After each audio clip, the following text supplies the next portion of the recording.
집을 보러 갔는데 이상한 냄새가 나거나 바닥에 설명할 수 없는 얼룩이 있다면 절대 그냥 넘어가면 안 됩니다. 오늘은 10년차 특수청소 전문가가 알려드리는 안전한 집 고르는 5가지 핵심 신호를 말씀드리겠습니다. 특히 우리 나이대에는 더욱 중요한 정보이니 내 자녀들이나 손자녀들이 위험한 집에 들어가지 않도록, 그리고 우리 스스로도 건강한 주거 환경을 선택할 수 있도록 꼭 끝까지 봐주시기 바랍니다. 부동산을 보러 다니시다 보면 가격이 주변 시세보다 유난히 저렴한 집들을 만나게 됩니다. 처음에는 이런 집들을 보며 좋은 기회라고 생각하실 수 있지만 집값이 저렴한 데에는 반드시 이유가 있다는 것을 명심하시기 바랍니다. 그 이유 중 하나가 바로 그 집에서 일어났던 불행한 사건들 때문일 수 있으며, 이런 집들은 아무리 리모델링을 해도 근본적인 문제가 해결되지 않는 경우가 많습니다. 먼저 집에서 보내는 5가지 위험 신호에 대해 자세히 말씀드리겠습니다. 첫 번째 신호는 설명할 수 없는 강한 냄새입니다. 가장 확실한 위험 신호는 냄새인데, 일반적인 곰팡이나 하수구 냄새와는 전혀 다른 뭔가 달콤하면서도 역한 냄새가 나면 절대 그 집에 살면 안 됩니다. 이런 냄새는 보통 현관문을 열자마자 느껴지며 창문을 열어서 환기를 아무리 해도 사라지지 않는 특징이 있습니다. 많은 분들이 처음에는 이런 냄새를 단순한 곰팡이 냄새나 오래된 집 냄새로 착각하시는 경우가 있는데, 절대 그렇게 생각하시면 안 됩니다. 이런 냄새의 특징을 더 자세히 설명드리면, 일반적인 불쾌한 냄새와는 달리 코를 찌르는 듯한 강렬함이 있으며 한 번 맡으면 며칠 동안 기억에 남을 정도로 독특합니다. 특히 여름철이나 습한 날씨에는 이런 냄새가 더욱 강해지는 경향이 있으므로 집을 보러 가실 때는 가능하면 비가 오거나 습한 날에 방문해 보시는 것이 좋습니다. 두 번째 신호는 특정 장소에서만 나는 냄새입니다.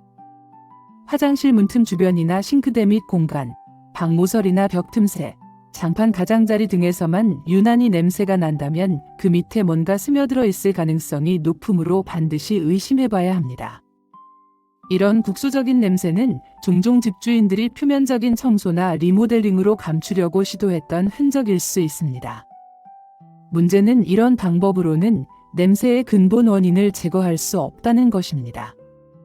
특히 주의 깊게 살펴봐야 할 곳은 바닥과 벽이 만나는 모서리 부분입니다. 이런 곳에 실리콘이나 코킹제가 새로 발라져 있다면 더욱 의심해 보시기 바랍니다. 또한 장판이나 바닥재가 부분적으로만 교체되어 있거나 색깔이나 패턴이 다른 부분이 있다면 그 부분을 중점적으로 확인해 보셔야 합니다. 세 번째 신호는 이상한 파리들의 존재입니다.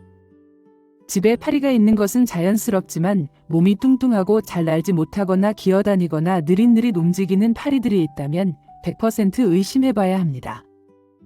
이런 파리들은 일반적인 파리와는 전혀 다른 특징을 보이기 때문에 쉽게 구별할 수 있습니다. 정상적인 파리는 활발하게 날아다니며 사람이 다가가면 재빠르게 도망가지만, 문제가 있는 환경에서 번식한 파리들은 동작이 둔하고 크기도 비정상적으로 큰 경우가 많습니다. 이런 파리들이 발견되는 장소도 중요한 단서가 됩니다. 특히 창문 근처나 배수구 주변, 장판 모서리 등에서 이런 파리들이 발견된다면 그 근처에 문제가 있을 가능성이 높습니다. 또한 파리의 수가 비정상적으로 많거나 죽은 파리들이 곳곳에 떨어져 있다면 이 역시 위험 신호로 봐야 합니다. 네 번째 신호는 바닥에 설명 안 되는 얼룩입니다. 바닥에 끈적하거나 검붉은 얼룩이 있으며 특히 거실이나 침실 바닥에서 발견된다면 절대 놓치면 안 되는 신호입니다. 손으로 만져봤을 때 다른 곳과 촉감이 다르거나 뭔가 울퉁불퉁한 느낌이 난다면 더욱 조심해야 합니다. 이런 얼룩들은 단순한 음식물이나 일반적인 생활 얼룩과는 전혀 다른 특징을 보입니다. 바닥 얼룩을 확인할 때는 조명을 다양한 각도에서 비춰보시는 것이 좋습니다. 형광등이나 휴대폰 플래시를 이용해서 바닥을 비스듬히 비춰보시면 평소에는 보이지 않던 얼룩이나 변색된 부분을 발견할 수 있습니다. 특히 장판이 새 것처럼 보이는데도 특정 부분만 색이 다르거나 약간 부풀어 올라 있다면 반드시 의심해 보시기 바랍니다. 다섯 번째 신호는 물 관련 이상 징후입니다.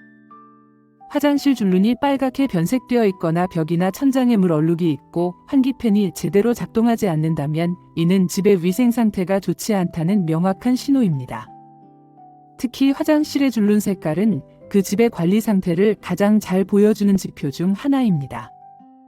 정상적인 줄눈은 하얀색이나 연한 회색을 유지해야 하는데 검은색으로 변했다면 곰팡이가 심하게 번식한 것이고 빨간색으로 변했다면 세균이 번식한 것입니다.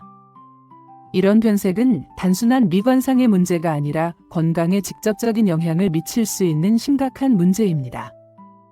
특히 빨간색 변색을 일으키는 세레티아 마르세센스균은 면역력이 약한 시니어분들에게 각종 감염증을 일으킬 수 있어 매우 위험합니다. 또한 환기시설이 제대로 작동하지 않는다면 습도 조절이 안 되어 각종 세균과 곰팡이가 번식하기 좋은 환경이 됩니다. 이제 왜 이런 일이 생기는지에 대해 자세히 말씀드리겠습니다. 요즘 혼자 사시는 분들이 갑작스럽게 돌아가신 후 늦게 발견되는 고독사가 늘고 있으며 특히 50대에서 60대 남성분들에게서 많이 일어나고 있습니다. 통계에 따르면 고독사의 약 70% 이상이 이 연령대 남성에서 발생하고 있으며 발견까지 걸리는 시간도 평균 2주에서 3개월 정도로 매우 깁니다. 실제 사례를 간단히 말씀드리면 72세 김모 씨는 퇴직 후 혼자 지내시다가 심장마비로 돌아가셨지만 3개월 뒤에야 발견되었는데 자녀들과 한 달에 한 번 정도만 연락하셨기 때문입니다. 김모 씨의 경우 당뇨와 고혈압을 앓고 계셨지만 혼자 살면서 약물 관리가 제대로 되지 않았고 정기적인 병원 방문도 소홀히 하셨던 것으로 나타났습니다. 이런 일이 50대에서 60대에 많이 발생하는 이유는 여러 가지가 복합적으로 작용하기 때문입니다. 첫째는 퇴직으로 인한 사회적 관계의 단절입니다. 직장을 다닐 때는 매일 동료들과 만나고 일정한 생활 리듬을 유지했지만 퇴직 후에는 이런 관계들이 자연스럽게 끊어지게 됩니다. 둘째는 이혼이나 사별로 인한 외로움입니다. 이 연령대에는 부부관계에 문제가 생기거나 배우자를 잃는 경우가 많아집니다. 셋째는 건강 악화로 인한 활동 제약입니다. 나이가 들면서 당뇨, 고혈압, 심장병 등 만성질환이 생기기 시작하는데 이를 혼자서 관리하기가 쉽지 않습니다. 넷째는 자녀들과의 소통 부족입니다. 자녀들은 각자의 가정을 이루고 바쁜 생활을 하느라 부모님과의 연락이 자연스럽게 줄어들게 됩니다. 시간이 지나면서 시신이 부패하게 되고 그 과정에서 나온 체액과 냄새가 집안 곳곳에 스며들어 완전한 제거가 매우 어려워지는 것입니다. 부패 과정에서 나오는 체액은 단순한 물이 아니라 각종 세균과 바이러스, 그리고 독성 물질이 포함된 생물학적 오염 물질입니다. 이런 물질들이 바닥재를 통과해서 콘크리트나 목재 구조물까지 침투하면 일반적인 청소 방법으로는 완전히 제거할 수 없게 됩니다. 특히 여름철에 이런 일이 발생하면 높은 온도와 습도로 인해 부패 속도가 빨라지고 냄새도 더욱 심해집니다. 부패 과정에서 발생하는 암모니아, 황화수소, 메탄 등의 가스들은 벽지, 천장, 가구 등에 모두 스며들어 집 전체를 오염시킵니다. 집을 보러 갈 때 실전 체크리스트에 대해 자세히 말씀드리겠습니다. 방문 전 준비사항으로는 먼저 비가 오는 날에 가보시기 바라는데 습한 날의 냄새가 더 잘 느껴지기 때문입니다. 많은 집주인들이 집을 내놓기 전에 강력한 방향제를 사용하거나 지속적으로 환기를 시켜서 냄새를 감추려고 시도하는데 비가 오는 날에는 이런 위장 효과가 떨어지게 됩니다. 둘째로 혼자 가지 말고 가족이나 지인과 함께 가서 다른 사람도 같은 냄새를 맡는지 확인하시기 바랍니다. 때로는 한 사람만으로는 냄새를 제대로 감지하지 못할 수 있고 여러 사람의 의견을 종합하면 더 정확한 판단을 할 수 있습니다. 셋째로 최소 30분 이상은 머물러 보시면서 충분한 시간을 가지시기 바랍니다. 처음에는 느끼지 못했던 냄새도 시간이 지나면서 점점 더 뚜렷해지는 경우가 많습니다. 현장에서 확인할 것들을 체계적으로 말씀드리겠습니다. 냄새 체크가 가장 중요한데 현관문을 열자마자 맡아보시고 각 방마다 구석구석 냄새를 확인하시며 특정 부위에서만 나는지 체크하시기 바랍니다. 냄새를 맡을 때는 코를 바닥 가까이 대고 깊게 숨을 들이마셔 보시는 것이 좋습니다.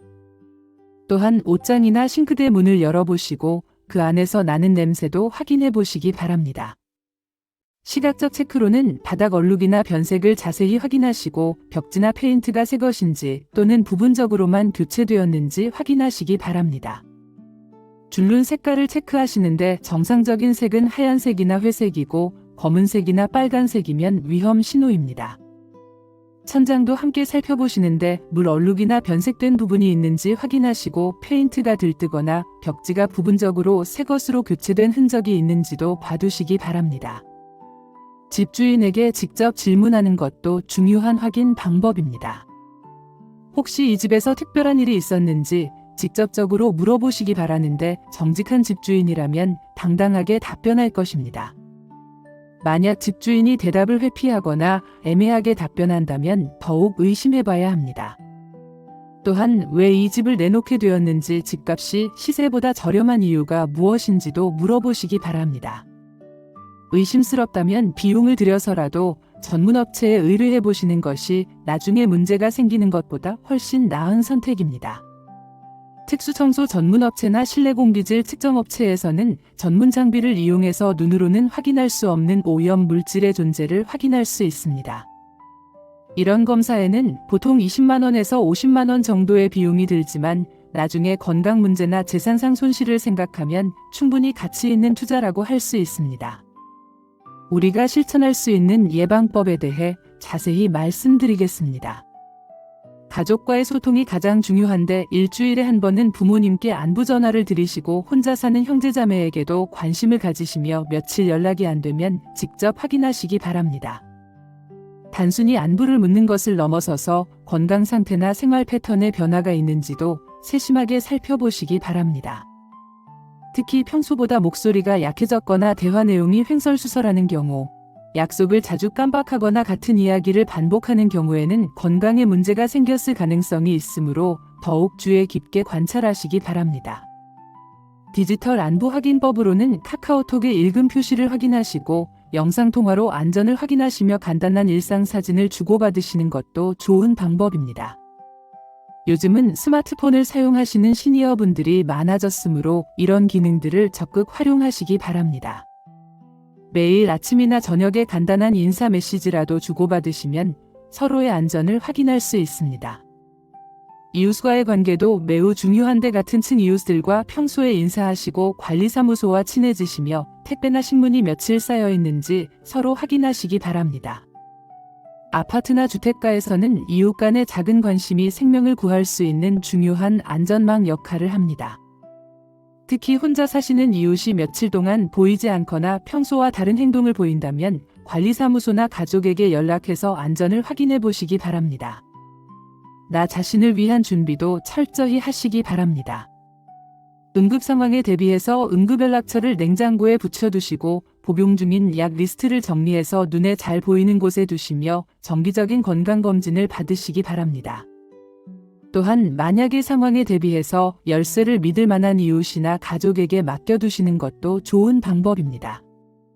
사회적 관계 유지를 위해서는 동네 경로당이나 복지관을 이용하시고 종교활동이나 취미 모임에 참여하시며 자원봉사 활동으로 사회와 연결되시는 것이 좋습니다. 혼자 지내시는 시간이 많더라도 정기적으로 사람들과 만나고 소통할 수 있는 활동들을 찾아서 참여하시기 바랍니다. 이런 활동들은 정신건강에도 도움이 될 뿐만 아니라 응급 상황이 발생했을 때 빠른 발견과 대응이 가능하게 해줍니다. 마지막으로 따뜻한 관심이 생명을 구한다는 말씀을 드리고 싶습니다. 오늘의 핵심을 정리하면 집을 고를 때는 5가지 신호를 반드시 확인하시고 의심스러운 집은 아무리 조건이 좋아도 과감히 포기하시며 혼자 사는 가족과 이웃에게 지속적인 관심을 가져주시기 바랍니다.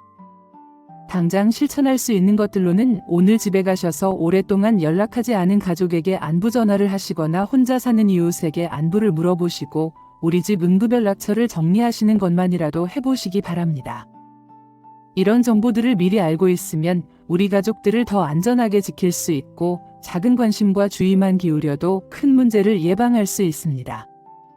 여러분의 지혜로운 선택이 온 가족의 안전을 지킬 것이며 여러분의 따뜻한 관심이 누군가에게는 생명줄이 될 수 있습니다. 구독과 좋아요로 더 많은 분들에게 이 중요한 정보를 전해주시고 댓글로 여러분의 경험도 공유해주시면 감사하겠습니다. 모든 분들이 건강하고 안전한 하루 보내시기 바랍니다.